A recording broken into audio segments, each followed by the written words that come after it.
All right, yo, it's DJ Mystery coming at you from Frankfurt, Germany with the Brolic reaction to myself, to my own video, my contribution to the Cut Above challenge. Let's look at the video. I mean, setup is not that interesting because it's the same setup that you will probably see in most of my videos. And I tell you, it's not easy to comment on your own set. It's really difficult because on the one hand, I don't want to justify anything that I've been doing. But maybe I can explain a couple of things. All right, so this is my setup. My mixer is a Native Instruments Z2 with a white faceplate by, I think it's Style Flip. And I'm using Stanton Straight 150 turntables. And the vinyls that you see are the Native Instruments 25 years Tractor edition vinyl. These glow in the dark. So when you put them on the light and then you turn off the light, you can see the vinyl glowing. Really cool effect. I haven't tried it though with UV light because I don't have UV light like spot, but that's maybe one thing that I want to do. All right, let's jump right into it. As you know, my setup is always the same. Native Instruments Z2 mixer, Stanton Straight 50 turntables, which I really like. They are super heavy. They're super sturdy. The needle doesn't skip at all, I would say. And as you can see here, right down here, this is a grind strip. It's a little invention by DJ Woody from the UK. It's basically a plastic strip with little bumps on it. So the red stuff that you see here are little bumps. And when you glide over them with your finger, it goes bub, bub, bub, bub, bub, bub. Like it gives you the effect of maybe a hydroplane or like I don't know, very fast scribbles. Yeah, that's my setup. I'm not using the dices at all. I just had them because that other guy, what's his name, DJ Ace, I think, he used them in his set that Rob Swift recommended to watch. I didn't use it at all, so. Allow me to introduce myself. DJ Mystery. That was actually by Emma, DJ Shorty, doing studio scratches. The first sample was Lord Finesse and then two Big L samples.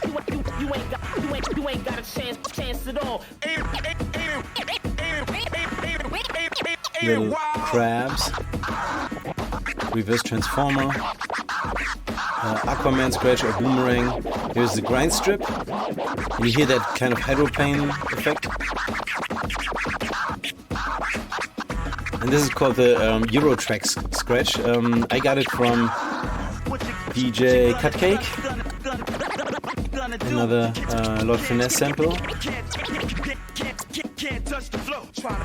And this of course is a NAS sample from Ether. Trying to work it out, trying to work it out. You trying to get brolic.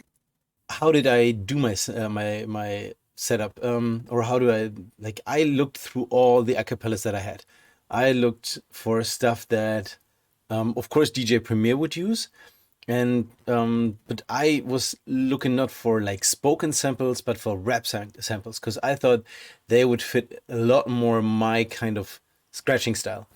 And as you can see, like I'm doing like the scribble scratches a lot, like through all my first samples that I was scratching. I use the scribble scratch because that is something that just comes naturally to me. I do that all the time. I like it.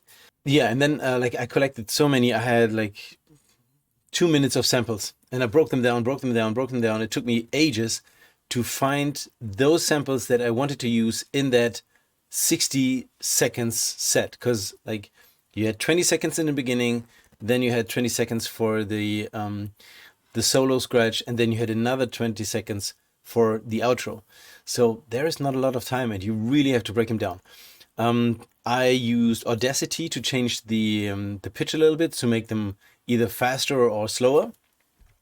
I don't think that you can really tell, but like they fit 100% to the tempo or the speed of the track that I was using. All right, so my total score is 33.5%, which is half a point more than I got in the unassisted challenge. So yeah, Seems to be a pretty good range for me. But you have to keep in mind, in the unassisted challenge, the total points possible were 54. And here in the A Cut Above challenge, you had 45. So even though my points are the same, it's a different range of points. So actually, I improved, which I'm really happy about. So Rob gave me technicality 3.5, composition 4, showmanship 4.5. Mystery showmanship was on full display. You know it. I really tried to do that because I thought that would be like, I know that showmanship is important, even though I didn't know that it actually would be part of the ratings or of the judgment. But yeah, I tried to do my very best there. He made a strong effort to present his set with confidence and swag. Yep, I felt confident. I liked it because I had practiced it for probably more than a week. I had really practiced like the same set over and over and over and over again until I had 3 that I was happy about. The last one that is, or the one that I used was the last one that I recorded, and actually the other 2 were better in the end. Okay, but anyways, so presented set with confidence and swag. I love that. Also from a composition perspective, this routine was quintessential hip hop. And that means a lot to me, because that means that I've understood battling in a hip hop perspective. I made an intro. I have a wild style, the sample. You ain't gotta change it also. Introducing myself, hitting on my competition, turning them down, and then, of course, highlighting my own skills and boasting about them. It possesses all of the braggadocious qualities you look for in a battle routine. Yep, got it. Technicality was Mystery's weak point, however. Of course, that hurts a little bit. I mean, if you compete in a scratching competition and Rob tells you, you know what, this was a technical competition and your technicality was weak. That hurts. But anyways, when I listened to this routine, it sounded like Mystery was giving us judges a step-by-step demonstration of different scratches or different scratch techniques he had learned up to now. There is a scribble scratch. Now here's a fast forward release. This is what my transformer sounds like. Oh, and I picked up this really cool trick using both the up and down and middle crossfaders while executing a baby scratch. Yes, that was my secret weapon, I would call it, because I know that nobody else would do it. It's called the Euro Tricks scratch, and as far as I know, well, the basis was, of course, DJ Prime Cuts from the Scratch Perverts, but he used the right up and down fader, the right line fader, and the crossfader to scratch on the left turntable. As you can see, I'm using the left line fader, with my left turntable. So Prime Cuts had to not only swap the crossfader, but he had also swapped his the input of his turntable, so that the crossfader would be still the regular way, but you would have the line channels swapped. I did it actually on a Vestax 07, and it's a lot of fun, I gotta tell you. I'm still working on that, and you'll probably see some more of me doing the Euro scratch. I couldn't get a grasp of Mystery's voice as a scratcher.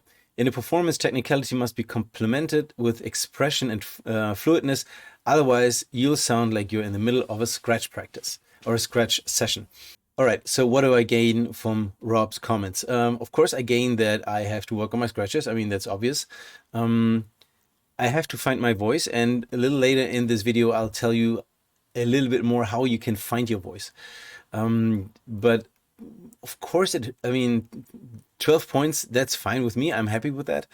Of course, I would have liked to have more points, but all in all, yeah, I'm happy, but I'm also a little disappointed, but that's all right. I mean, that's part of getting judged, right? And this really motivated me to get more, like practice more, do my scratches more on point, and like clearer, and absolutely not, of course, find my voice as a scratcher. That's going to be probably the most difficult part of my up to now DJ routine, scratching routine, or a scratching like habit, to find my voice. Like when Rob told me all about this, I was thinking of like learning a language. Like first you learn vocabulary. Those are like the scratches one by one. Then you learn how to speak, which means combining the scratches. And then you have to learn how to sing and find your voice. And that's when you can combine the scratches, but add expression to them. Add expression and fluidness. And that's when you start to sing in your own voice, or when you start to scratch in your own voice. All right, so Brandon Creato. Brandon, I was super excited that you were on the judging board. I would just have hoped that you could write more, because yeah, Brandon gives me just one sentence. Technicality 3, composition 3, showmanship 3.5. Brandon, what do I have to do to impress you more? Mystery said was organized nicely, but he needs to practice more on his racket hand control. Keep practicing it, Mystery. Okay, so those were 2 sentences. But you know what? What occurred to me was Brandon, with the first 4 or 5 contestants, Brandon always mentioned racket hand control. And I asked Rob about, like, how can you gain more racket control, or racket hand control? And he said, start with the tear scratch. So going forward and then tick, tick, backwards in 2 steps. Forward in 1, stop, go 1/2 step back, stop, walk another 1/2 step back with your racket hand. And that is really the first part of not just doing back and forth stuff as you would do in a baby scratch. That's I tried it earlier this evening on my turntables downstairs in the basement, and that actually takes a lot of practice to really get like 1/2 step back and then pause and then make sure that nobody hears this. It's difficult. It's really difficult, like to really get the sound to be quiet when you are in the middle part, in that pause in between the two 1/2 steps. But that is really going to help if you can vary all that, like the first step forward and then 2 1/2 steps back with your fader hand, or with your racket hand. That is really going to help you improve your racket hand control. Total score from Brandon was 9.5. Mike C gave me all 4s: technicality 4, composition 4, showmanship 4. Concept from Mystery, a lot of variation in his cuts. Thank you, thank you, thank you. And the faderless part sounded nice. Nice Brolic reference from Ether 2. Thank you very much, Mike. You could also write a little more, like break it down into like 3 sections. Like there was a beginning, and there was a middle part, and there was an end part. If you could write 1 sentence for each part, and just give us a little more insight on what you would maybe even do different, or what you didn't like. Your knowledge is so valuable, is so full of wisdom and experience. Let us, please let us be part of that. So a total score from Mike C was 12 points. So 12 from Rob, 12 from Mike C, and 9.5 from Brandon. I will definitely be competing in the next Brolic Army Civil War, so be sure that I will be practicing until then. And this is only the first video of 3 or maybe even 4 videos that I will be uploading tonight. So really stick with me. My name is DJ Mystery from Frankfurt, Germany. Peace, y'all.